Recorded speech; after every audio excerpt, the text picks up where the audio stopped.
Pasal 12. Yesus mengajar kita berdoa. Apakah kamu berbicara kepada Allah Yehuwa? Ia menginginkan kamu berbicara kepadanya. Sewaktu kamu berbicara kepada Allah, hal itu disebut berdoa. Yesus sering berbicara kepada Bapaknya di surga. Kadang-kadang ia ingin sendirian sewaktu berbicara kepada Allah. Suatu waktu, Alkitab berkata, ia naik ke gunung sendirian untuk berdoa. Meskipun sudah larut, ia berada di sana sendirian. Matius 14 ayat 23. Di manakah kamu dapat berdoa sendirian kepada Yehuwa?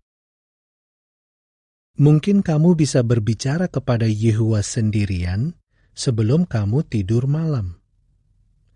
Yesus berkata, apabila engkau berdoa, masuklah ke dalam kamar pribadimu dan setelah menutup pintumu, berdoalah kepada Bapakmu. Matius 6 ayat 6. Apakah kamu berdoa kepada Yehuwa setiap malam sebelum tidur? Seharusnya begitu. Yesus juga berdoa sewaktu orang lain berada bersamanya. Ketika Lazarus temannya meninggal, Yesus berdoa dengan orang-orang lain di tempat Lazarus dikuburkan. Dan Yesus pun berdoa sewaktu ia berhimpun bersama murid-muridnya. Apakah kamu pergi ke perhimpunan, tempat doa dipanjatkan? Di sana, yang berdoa biasanya adalah orang yang lebih tua. Dengarkan baik-baik apa yang ia katakan, karena ia berbicara kepada Allah untuk kamu.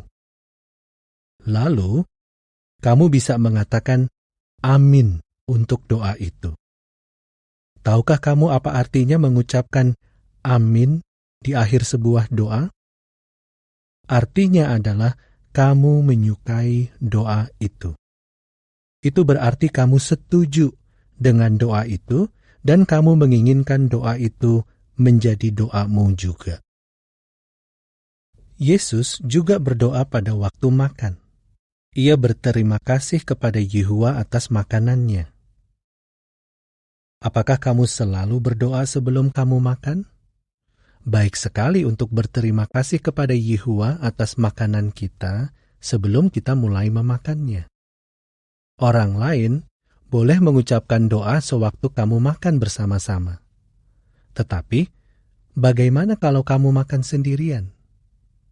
Atau, bagaimana jika kamu makan bersama orang-orang yang tidak berterima kasih kepada Yehuwa?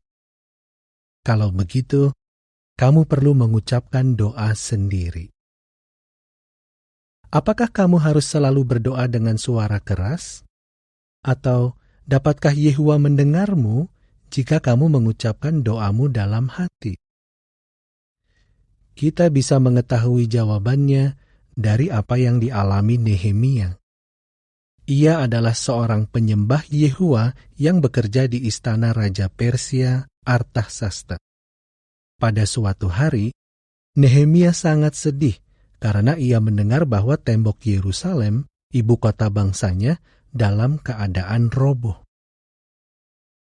Sewaktu sang raja bertanya kepada Nehemia mengapa ia sedih, Nehemia pertama-tama mengucapkan doa dalam hati. Lalu, Nehemia memberitahu sang raja mengapa ia sedih, dan bertanya kepada raja, apakah ia boleh pergi ke Yerusalem untuk membangun kembali temboknya. Apa yang terjadi? Ya, Allah menjawab doa Nehemia. Raja mengizinkannya pergi.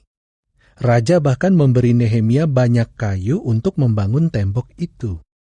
Jadi, Allah benar-benar dapat menjawab doa-doa kita sekalipun diucapkan dalam hati. Sekarang, pikirkanlah hal ini. Haruskah kamu menundukkan kepala sewaktu berdoa? Haruskah kamu berlutut? Apa pendapatmu? Kadang-kadang Yesus berlutut ketika ia berdoa. Pada kesempatan lain, ia berdiri. Dan ada kalanya ia menengadah ke langit sewaktu berdoa, seperti ketika ia berdoa bagi Lazarus. Jadi, apa yang diperlihatkan oleh hal itu? Ya, hal itu memperlihatkan bahwa posisi berdoamu bukanlah hal yang penting. Kadang-kadang kamu patut menundukkan kepala dan menutup mata. Pada kesempatan lain, kamu mungkin ingin berlutut seperti yang Yesus lakukan. Tetapi ingatlah, kita dapat berdoa kepada Allah kapanpun pada waktu siang atau malam, dan Ia akan mendengar kita. Hal yang penting tentang doa adalah bahwa kita benar-benar percaya bahwa Yehuwa mendengarkan. Percayakah kamu bahwa Yehuwa mendengar doa-doamu? Apa yang hendaknya kita katakan dalam doa kita kepada Yehuwa? Coba beritahu saya, sewaktu kamu berdoa, apa saja yang kamu katakan kepada Allah? Yehuwa memberi kita begitu banyak hal yang baik. Dan bukankah sudah sepantasnya untuk berterima kasih kepadanya atas semua hal itu? Kita bisa berterima kasih atas makanan yang kita makan. Tetapi, pernahkah kamu berterima kasih atas langit yang biru, pohon-pohon yang hijau, dan bunga-bunga yang indah? Ia juga yang membuat semuanya itu. Murid-murid Yesus pernah memintanya mengajar mereka caranya berdoa. Jadi, guru agung mengajarkannya. Dan ia menunjukkan kepada mereka hal-hal yang paling penting untuk didoakan. Apa sajakah itu? Tahukah kamu? Ambil Alkitabmu dan bukalah Matius pasal 6. Di ayat 9-13, kita menemukan doa yang oleh banyak orang disebut doa Bapa kami. Mari kita baca bersama-sama. Dari ayat-ayat itu, kita belajar bahwa Yesus memberitahu kita untuk mendoakan nama Allah. Ia berkata bahwa kita hendaknya berdoa agar nama Allah dikuduskan. Siapa nama Allah? Ya, namanya adalah Yehuwa. Dan kita hendaknya menyukai nama itu. Kedua, Yesus mengajar kita untuk berdoa agar kerajaan Allah datang. Kerajaan ini penting karena akan mendatangkan perdamaian ke atas bumi dan membuat bumi menjadi Firdaus.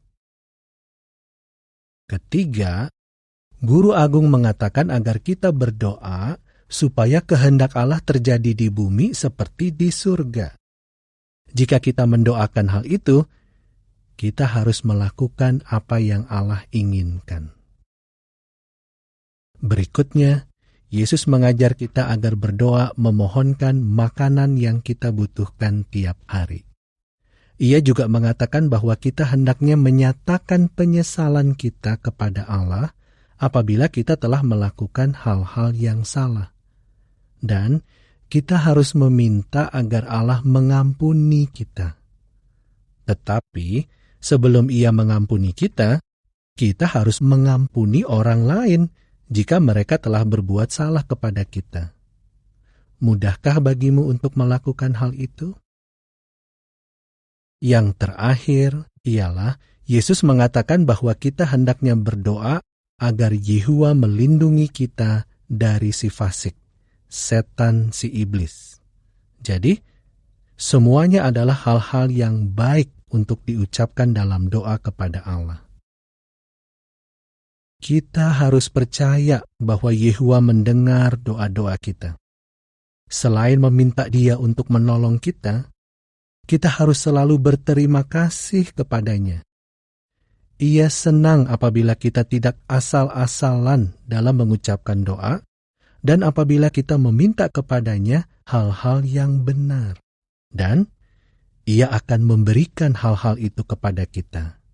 Percayakah kamu? Nasihat bagus lainnya tentang doa terdapat di Roma 12 ayat 12, 1 Petrus 3 ayat 12, dan 1 Yohanes 5 ayat 14. Sekarang, mari kita lihat gambar-gambar di pasal ini dan jawablah pertanyaan-pertanyaannya.